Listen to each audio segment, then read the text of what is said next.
नीलू और मोहन के दो बच्चे थे, चिंकी और चिंटू। चिंकी उनकी बड़ी बेटी थी और चिंटू छोटा बेटा।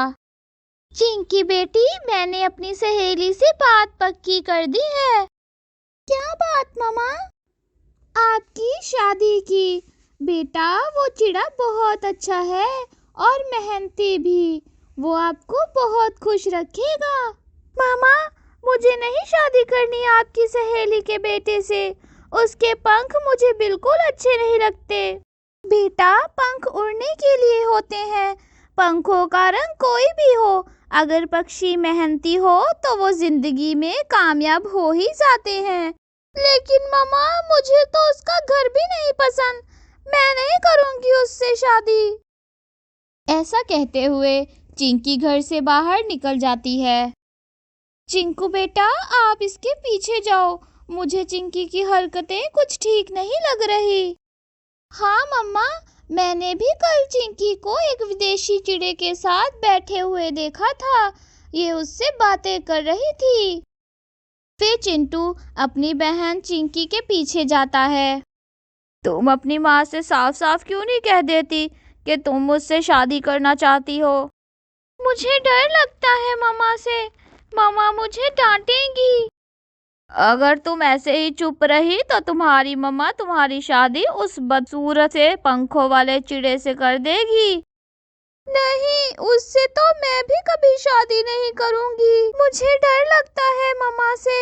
आप ही कर लें बात मेरी मम्मा से। तो फिर आज ही अपनी मम्मा से बात करो। अगर तुम नहीं कर सकती तो मैं जाता हूँ। मैं बात कर लेता हूँ तुम्हारी मम्मा से। चिंटू दूसरे पेड़ पर बैठा सब सुन रहा था।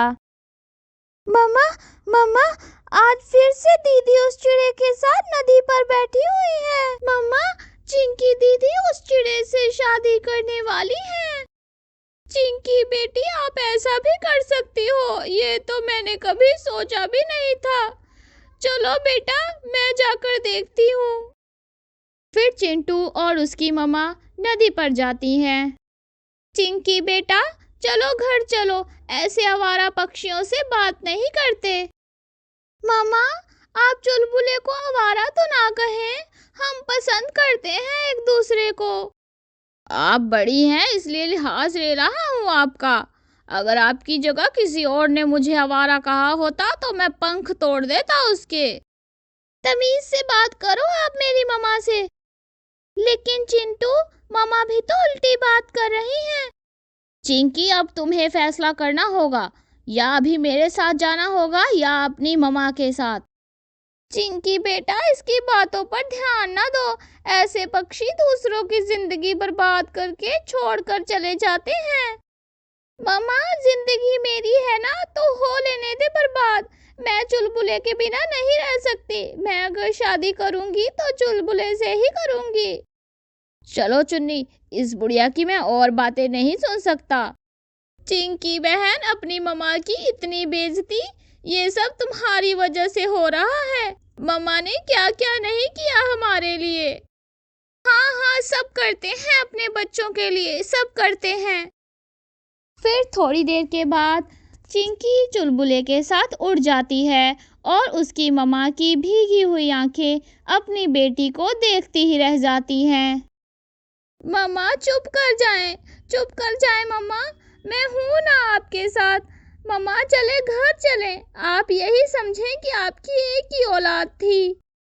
चिंटू बेटा, चिंकी सबसे बड़ी थी। मैंने बहुत लाड प्यार से उसे बड़ा किया। उसने मुझे ये सिला दिया मेरे प्यार का कि रास्ते में खड़े खड़े मुझे छोड़कर चली गई मेरी बेटी। चिंकी और चुलबुला शादी कर लेते हैं। चुलबुला चिंकी को अपने घर ले जाता है। बेटा, ये चिड़िया कौन है? माँ, ये मेरी पत्नी है। पत्नी? ये कहाँ से उठा लाए हो तुम इसे? और मुझे तुमने बताया ही नहीं। चिंकी, आप अंदर जाएं, मुझे माँ से कुछ जरूरी बात करनी है। माँ, तुम्हें घर का बहुत काम करना पड़ता था ना, आज से ये घर का सारा काम किया करेगी और हाँ, बाहर से खाना भी लाया करेगी। आज से भोजन लाने की जिम्मेदारी भी इसकी रहेगी। आप चिंता मत करें, कुछ दिन यहीं पे रहेगी। जब ये तंग आ जाएगी तो खुद ही चली जाएगी यहाँ से। और फिर जब ये तंग आकर चली जाएगी, फिर आप जिससे चाहें अपनी पसंद से मेरी शादी करवा लीजिएगा। तो फिर इसे समझा देना कि मुझसे ऊंची आवाज में बात ना करे। हाँ माँ, मैं उसे समझा दूंगा, आप फिक्र ना करें। उधर दूसरी तरफ नीलू को अपनी बेटी की बहुत याद आ रही होती है और उसकी बहुत फिक्र हो रही होती है। मोहन जी, मुझे चिंकी की बहुत याद आ रही है, क्या मैं उससे मिलने जाऊं? हाँ हाँ, क्यों नहीं, तुम मिलने जा सकती हो उससे, आखिरकार वो हमारी बेटी ही तो है। चिंकी, मेरी माँ थोड़ी गुस्से की तेज है, मगर वो दिल की बहुत अच्छी हैं। तुम मुझसे कभी भी ऊंची आवाज में बात ना करना, वो जैसा कहे वैसा ही करना। इसी तरह कुछ दिन गुजर जाते हैं। चुलबुले की माँ चिंकी से घर का सारा काम करवाती थी और उसे वक्त पर भोजन भी नहीं दिया जाता था। नीलू अपनी बेटी से मिलने उसके घर जाती है। आप आ गई माँ, मुझे यकीन था आप मुझसे मिलने जरूर आएंगी। संतान जो भी करे, एक माँ अपने बच्चों से नाराज कैसे हो सकती है, इसीलिए मैं आपसे मिलने आई हूँ मेरी बेटी। इस घर में मेरी इजाजत के बिना आना मना है। सासू माँ, ये मेरी मम्मा है। तो मैं क्या करूँ? मैंने एक बार कहा ना, यहाँ से चली जाओ, वरना मेरा बेटा मार मार कर तुम्हें यहाँ से भगाएगा। मैं यहाँ अपनी बेटी को देखने आई थी। देख लिया ना, अब जाओ। आपने मेरी मम्मा के साथ ठीक व्यवहार नहीं किया। क्या ठीक क्या गलत, मुझे सब मालूम है। क्या मालूम है? क्या मालूम है आपको?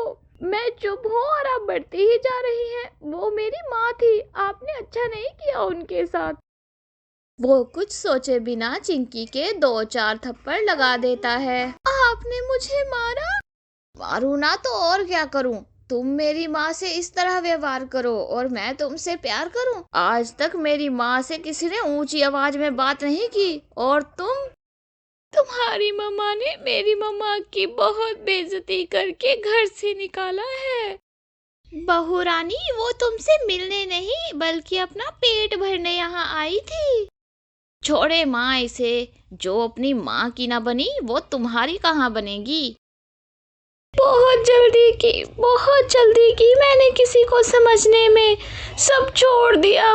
मैंने एक अजनबी पक्षी की खातिर सब छोड़ दिया, अपना घर, माँ बाप, भाई। मैं बहुत बुरी हूँ मैं।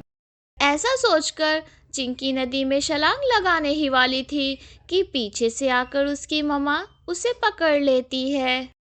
अगर इतने दुख देगी तो कहाँ से जिंदा रहेगी तुम्हारी मम्मा।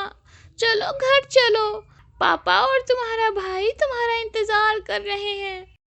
मम्मा, मैं बहुत बुरी हूँ, मुझे जीने का कोई अधिकार नहीं है। अगर सुबह का भूला हुआ शाम को घर लौट आए तो उसे भूला हुआ नहीं कहते। मैं माँ हूँ आपकी, जो हुआ उसे भूल जाओ और एक नए जीवन की शुरुआत करो। चिंकी रोते हुए अपनी मम्मा के गले लग जाती है। इस कहानी से हमें यह सीख मिलती है कि माँ बाप से बढ़कर इस दुनिया में कोई रिश्ता नहीं है, इसलिए हमें अपने जिंदगी के अहम फैसले अपने मम्मा पापा से करवाने चाहिए। आपका धन्यवाद।